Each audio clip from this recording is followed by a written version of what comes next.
All right, welcome back to My Mom's Basement. It is Robbie Fox, and I am here with Mr. Alec Benjamin. Just performed on the Jimmy Fallon show in New York. You got a new Yes. single out this Friday, Pikme. How you doing? Yes. I'm good. How are you? I'm good. You were just saying the cold. You're not a big fan of the cold, being a Phoenix guy. Yeah, I'm like no, I'm not. I'm not a fan of it, but I like the snow. I like to sleep in a hotel room while it's snowing. Do I think you are you one of those guys? Hotel room. First thing I do is I put the temperature down as pretty much as far as it could go. it's about 77 right now in my Get outta hotel here. room. That's Yeah. insane. Yeah, because like if it's cold out, I want to know also too that when I get out of the shower that it's going to be like really warm. Super warm. But the shower wasn't working in my hotel. Actually, the hot water wasn't working, so I had to take a freezing cold shower. Oh no. Yeah, Some but people would say that's like the new craze. You know, yeah, everyone's doing ice I don't baths and shit. understand. It didn't I'm make not a me feel fan. good. I didn't walk out and feel. I didn't walk out and feel refreshed. I felt sick. I Do you felt deal with sickly. that when you're on the road? Is one of the worst things ever is water pressure in hotels. I think that. Well, I think even worse than that. Well, you know what? To be honest, I don't like shower. I don't shower enough on the road. So, Well, that's rock star stuff, Dude, I you know, guess. there's be water pressure in the venue, and a lot of times it's like not a good shower, so I just don't. So yeah, I think that if you do like if sometimes or before most shows I'll do like a meet and greet or whatever, Hmm. and I'm like in my head I'm like they can smell me for sure. So yeah, But that's that, like I said, that's kind of a rock star it's part of thing. the experience. Yeah, it's part of They it. have to pay extra for that. Yeah. Pick Me is a really cool track though. Thank you. It's got really cool like warm guitars and then just that thudding like bass drum throughout. How did this Mhm. song come about? I how did it come about? I was trying to think about. I guess I was having problems figuring out what I wanted to talk about at the beginning of the year. I guess last year, and I was trying to. It was like before a session, and I thought, well, what am I going through? And then I was like going on a lot of dates, on meeting people on like Tinder and stuff. And so I was like, well, I should write a song about that. And so that's what the song is about. I guess the production kind of was like secondary, but I just sort of like was like, well, what is the message that I want to convey?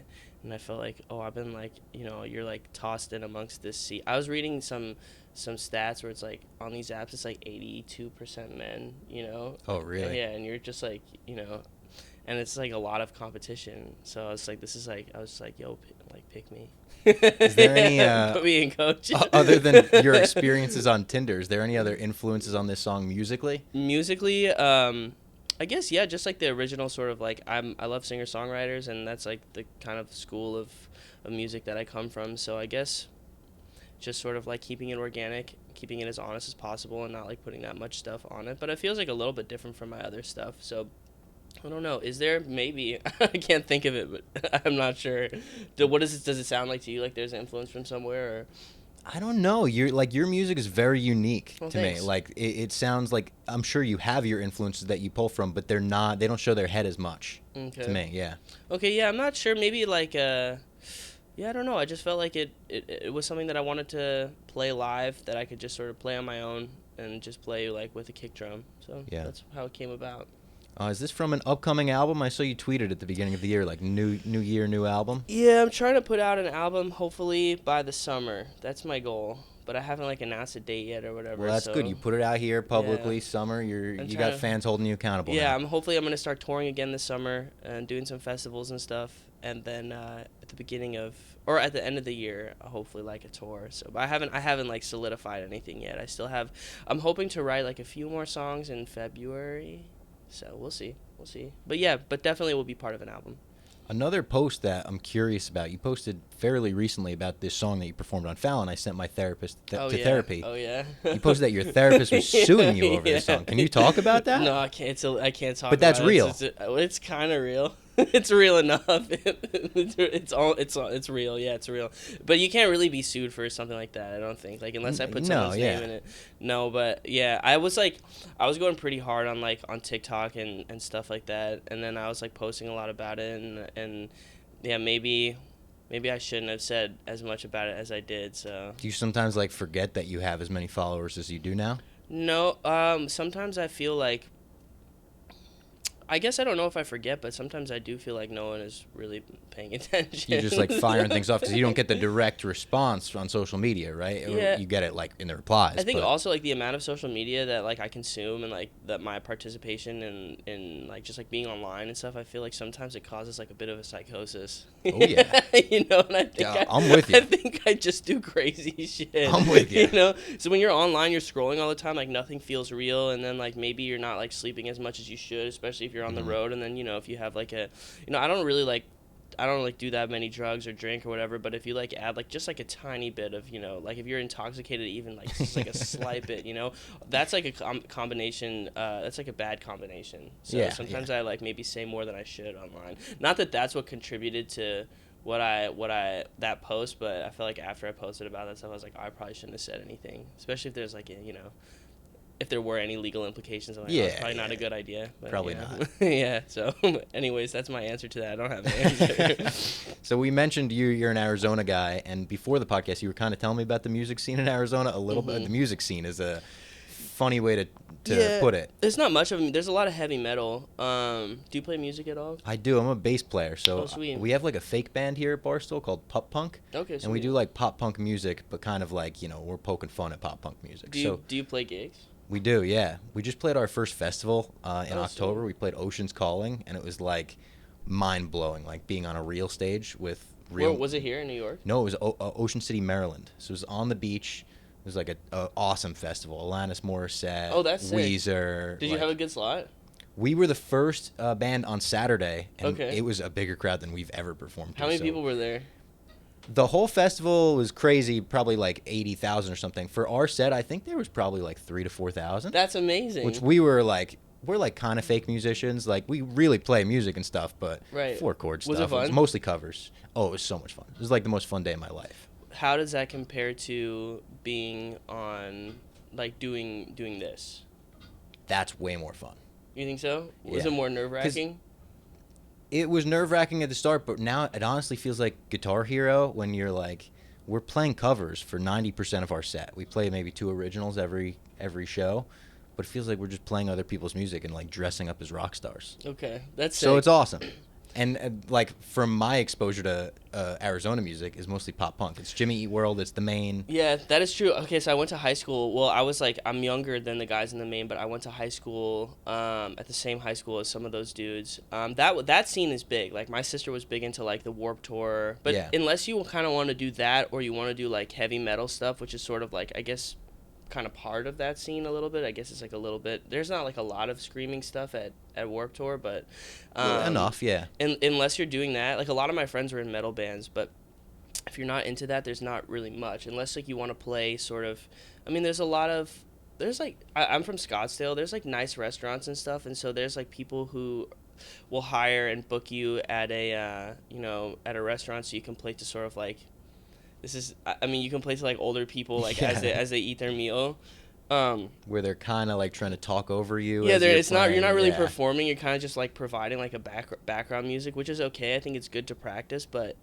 Did you like, do stuff like that? I know you did. did like the walking up and down of lines and concerts and Yeah. stuff. I played. You know, there's this brand. It's like FCUCK.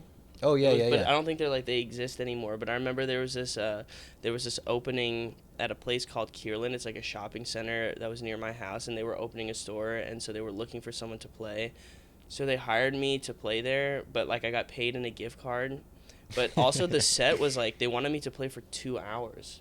Yeah, Like, I don't have 2 hours worth of music. That's a really long set they're asking of you. Yeah, and I was also like, at the time, I didn't realize like how much work I would have to put in to do that. So I was like, I'll just prepare for it like a few hours before. Yeah. So I got there, and I ended up playing through it, but I actually never got paid because the store went out of business before I could spend my gift card.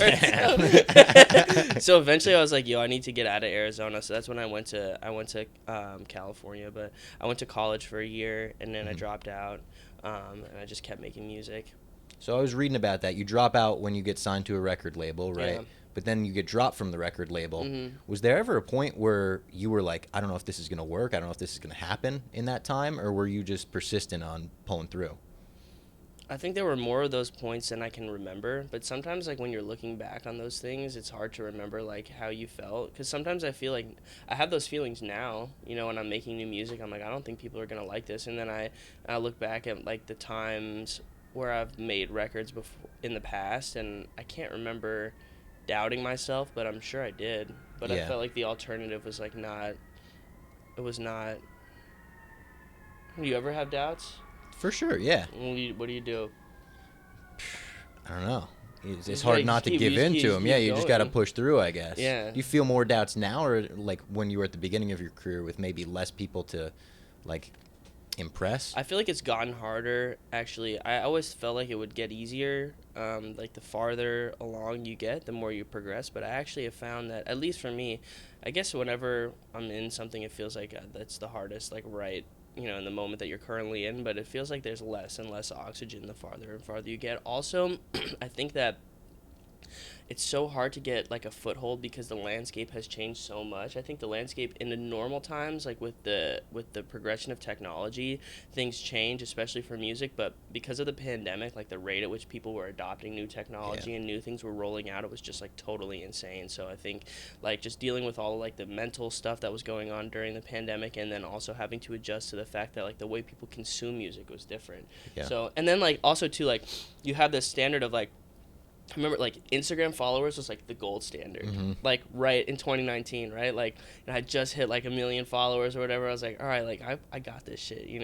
And then TikTok comes out out of of nowhere. nowhere, Yeah, and then it's all algorithmic discovery, and you're like, everyone's got 1 million followers now. yeah, What the fuck, yeah. And so it's like, well, what does this even mean? And then all of a sudden, like, your static posts, like I remember when the carousel posts for like photos, Yep. if you had Swipe like through.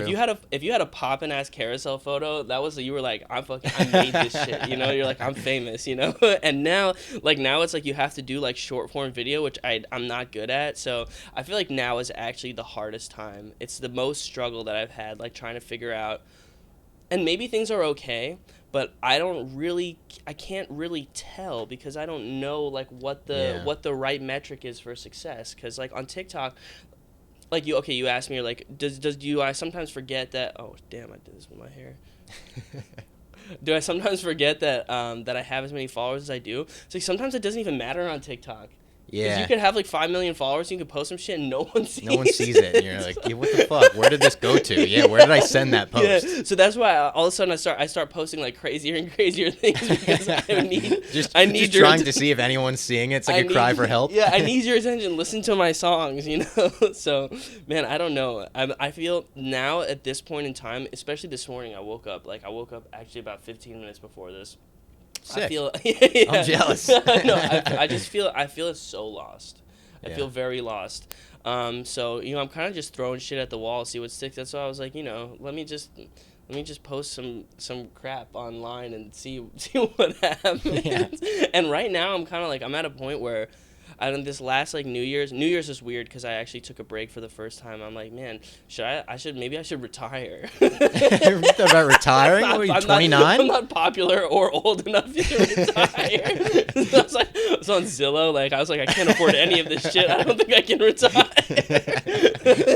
But everything has changed. It's like home prices are like 10 trillion times more expensive. Yeah. Look, not that I'm complaining. I'm fortunate enough that I've done well, but like it's like the whole world has changed. All of the sort of the things that you would look at as like markers for success or whatever, everything is different. So I have like no idea. So when I woke up this morning, I was like, oh, I wasn't planning on talking about any of this. It's just that's how I feel. Yeah. So, yeah. I don't remember what the question was, but that's where I'm at right now. I'm struggling. Well, going back to like just all of these memories of being on the rise, the come up, as they say. Do you remember a moment, like an indication, like, oh, this is really working, like one of those success markers sticking out? Yeah, I think that when I felt like, well, to be honest, it's cool to be here. I mean, like, this logo, I've seen it in so many places, and like, just like to be in New York and to do stuff like this, it makes me feel like, okay, like, that makes me feel good. But what's like what? I always feel like I'm just starting out. So I don't know if I've ever had a moment where I feel like, oh yeah, like I've done it. But every once in a while, I'm in my car and I'm driving, and I like, I'll hear like one of my songs come on, or I'll put my own song on. You know? One of my songs comes on my Spotify playlist and reflect, and I'll reflect, and then I'll be like, oh man, I have when I think about like where I started in Phoenix and where I am now, it makes me feel like I've done something, but I don't by any means feel like I'm where I want to be, or like I can just sit back, you know. It's interesting to hear your perspective on it, because like you have songs with billions of streams with a B. Mhm. Like that, for most people, think like if I get a song with 1.5 billion streams, Yeah. I made it. I got nothing left to do. Yeah. But you're very much not in that mindset.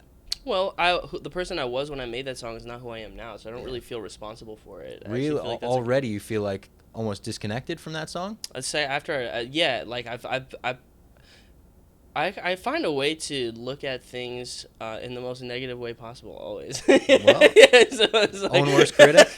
Yeah. No, I guess I just like when you do it once and you're like, oh damn, like maybe how do I do it again? You know, and Yeah. then you're trying to do it again, and Chasing I the don't know. dragon? Yeah, and sometimes I look back to it. I have like a pretty. I like to romanticize the past, so I'm like, oh man, I when people will be like, oh, you have like a song like that, I'm like, I long for those days, you know. I'm almost positive when I was in it, I was like looking back at things that happened before, and be like, I miss that guy, you know. Yeah. But I'd like to. I went to the Knicks game the other night. Oh, yeah? Which was pretty cool. And I want to play at MSG one day. That would be rad. That's the dream?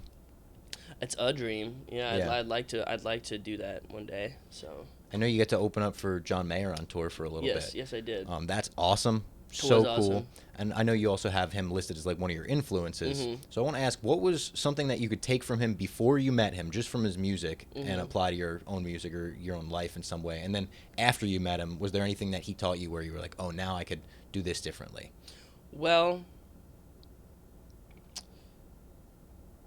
what's something? I mean, I learned a lot from him. I feel like the way that I felt living in Arizona, I could feel some of that reflected like in his early music, where he's like, I want to run through the halls of my high school. I want to get out of here. There's like, there's something bigger than this, like in his early music. And I was like, okay, like I'm not the only one that feels this way. And then I've learned a lot from him, just in terms of like, I mean, one thing for songwriting, I'm the kind of person where it's like if I don't finish an idea on the day I start it, that idea is like dead. And he taught me about like composting, where you can like take pieces of other songs, and like maybe you start a random idea on one day, and then 10 days later you start an idea that's not finished. It's okay to take both those things, even though they didn't come from the same root idea, and piece them together, and that can become a song. And he showed me how in some of his older songs he'd done that. Like he told me he has a song called Slow Dancing in a Burning Room, where like there was a piece that came from here and a piece that came from here. One day he was like had this epiphany where he was like, oh, these things can go together. Yeah. It can be a song. So that's, I mean, I've learned so many things from him, and also just like watching him do his thing on the road too, and how cool he was to his opening acts, 'cause I'm not the only one that opened up, but he gave us like access to his screen, and his whole crew helped us out, and like he was so gracious. And I remember like when I was getting started, like I don't know, I feel like part of me was like immature and insecure, and like you're just like, oh man, like you feel like you have to, like it's like a competition, and he's like so playing it like it's a team sport, and I'm like, oh, it should be like that. Yeah. Like, that's how it should be, and so that helped me grow a lot too. But yeah, I've learned a lot from him. It's hard to pick just like a couple of things. That's really cool. That was a cool moment for me, getting to meet him and having him become part of my life was rad. He headlined that festival that we played on our day. Okay, And did you see his set? We got to go see his set, and it was just him solo. Oh, sweet. And the way he captivated this massive audience on the beach after Noah Kahan and Jimmy Eat World and all of these like rock bands that had full bands and drums and electric guitars and everything, he comes out and just has the crowd in the palm of his hand. Sweet. Captivated it was crazy to see, and like inspiring to see. It was crazy. What's the most important thing on your rider? I don't have anything on my rider, actually. I let my band choose a rider, because I just like I don't know.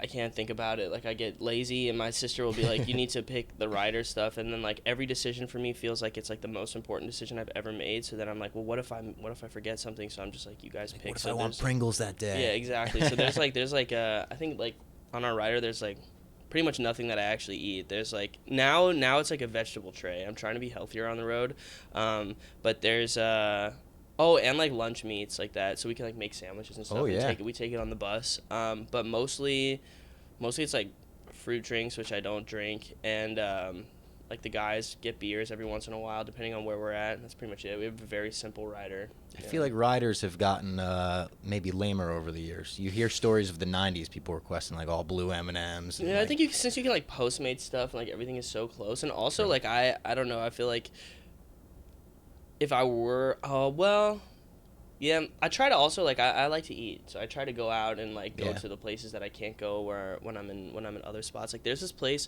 in Boston where it's called Alive and Kickin'. Have you ever heard of it? No. It's a lobster sandwich place. It's crazy. I go there every time. So the rider like in Boston's like irrelevant for me. Yeah, I'm yeah. just like I'm gonna go eat there. Do you try to see the city when you're like in a new city, or you mostly stay in the hotel room? When I'm traveling for work, like I'm pretty much just staying in the hotel room the whole time. I've changed. I used to be in the hotel room all the well, it depends. If I'm doing promo, like if I have to go to a radio station or whatever, I'm up pretty early, so I don't get. And it depends if we have a hotel room. A lot of times, like we're just on the bus, so True. there's no hotel room. But I've been trying to explore the cities.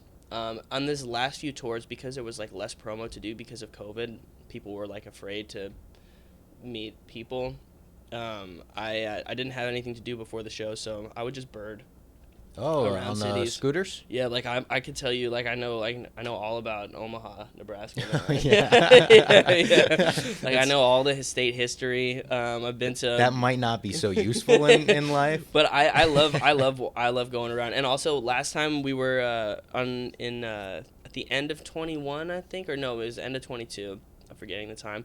We were in Australia and Asia, and I didn't waste any time. I wasn't in the hotel at all. Like when we were in Tokyo, I walked around Tokyo. Yeah, like when we were in Korea, I was walking around Seoul. Like that was awesome. Have you been to Tokyo? No, I haven't, but I'm a huge Star Wars fan. Okay. And the next Star Wars celebration is there. Oh, you should go. So I want to go in 2025. I wasn't sure what the connection between Tokyo and Star Wars. I was waiting for that. I was like, they're doing like a huge Star Wars convention, and I'm like, that would be a cool excuse to go to Tokyo. That would be sick. It'd also be like funny to me that I would travel halfway across the world for a Star Wars convention. You absolutely should. I think Tokyo, Asia is like the coolest place. Yeah, I would really like to see it. I've Yeah. only been out of the country like a handful of times in my life. So. And I have to say, the only criticism that I would have about Tokyo is if you don't stay in like a Western style hotel, the hotel rooms are like pretty uncomfortable. Real tiny? Yeah, Yeah, I've heard that. The guys in my band, one of them, Dylan, who plays guitar, he's like 6'3". He just doesn't fit on the bed. So it's like got his feet kicking off. He had to put like a chair at the end.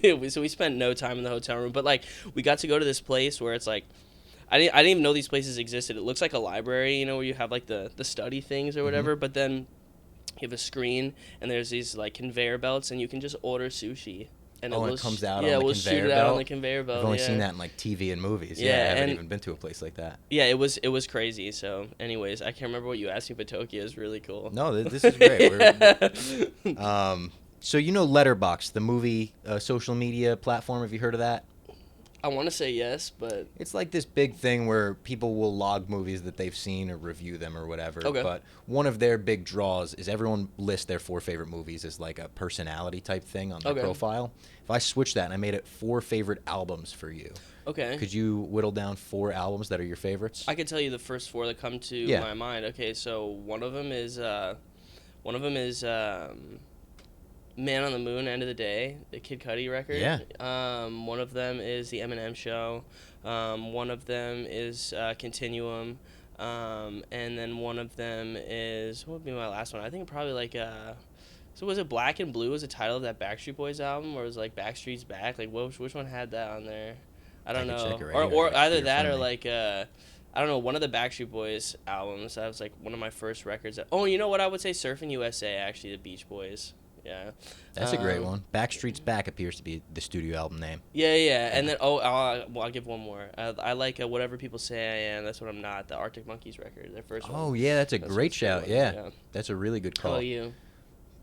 For me, I would go What's the Story, Morning Glory, Oasis. Okay, that's a good one. I would probably go All Time Low, Nothing Personal, because I'm a big pop punk guy. Okay, All let's Time go. Low is my number one pop punk band. And then I'd probably go like something more classic. Like I'm a huge Guns N' Roses fan. Okay, cool. Appetite for Destruction, and then maybe a Kiss album too, because Okay. I grew up on Kiss. I love Kiss. So I'd probably go with maybe their first album, or if you would allow me to put like a live album, I would put Alive. Yeah, live albums are great. Did you see Kiss on This Is Their Farewell tour? So I saw them twice on the farewell tour. I saw them at MSG, and they were like, "This is our last time at MSG." And then I realized they were coming back around to Barclays Center, so I was like, "All right, I'll go see them again in Barclays Center." Okay, cool. And then they came back around to MSG again. Really? So yeah, they did their final shows. You know, the two final, or so they say.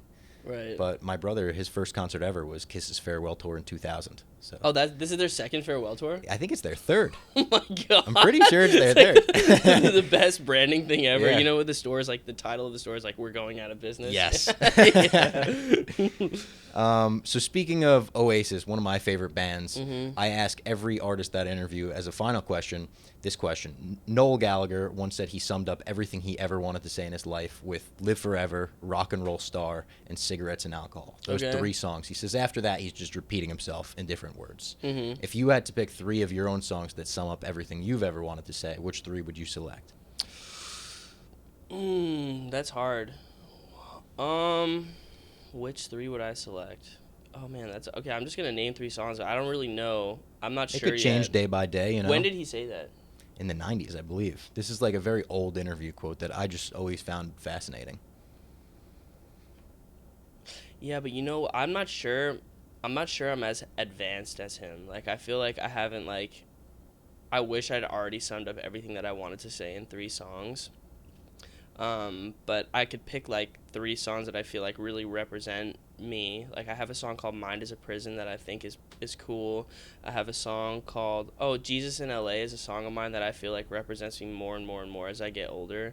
But I don't know if it's everything I wanted to say. And then I would pick "Let Me Down Slowly" because I feel like, you know, it's a cool song. But I don't know if that's like an answer to the question. But those are like 3 songs that I feel like this is the first 3 that came to my head. No, that's yeah. what it is. You know, it could change day by day. You could come in, Yeah. and maybe a year from now we do an interview and you got 3 songs that are completely different. Okay, yeah. Well, I'm gonna think about that. But I feel like if I hopefully one day I have 3 songs that will have said everything that I want to say. Those are 3 Oasis songs that I've actually not listened to. So I know Really? I need to listen to more Oasis. Dude, I know. "Live Forever" is the one. I know. I got it tattooed on me. What about what about "Half the World Away" is an Oasis song. Great one. These are the 3 I know are "Half the World Away," obviously "Wonderwall," and then "Champagne Supernova." Those are the Don't 3 Look Back in Anger. You know Oh, yeah, that of one? course, yeah. Yeah. Yeah, They got if you more play than if you play Guitar Hero, you have to know. You have to. a rock Yeah. band. Yeah. Yeah. All right. Thank you very much for coming in. I really appreciate the Thanks time for and having me. conversation, and hopefully we'll see you on tour this summer. Maybe a new album. Yes, definitely. I'm excited to. I feel very grateful to have done this. Thank you for your time. Yeah, and check out "Pick Me" on Yeah. Friday.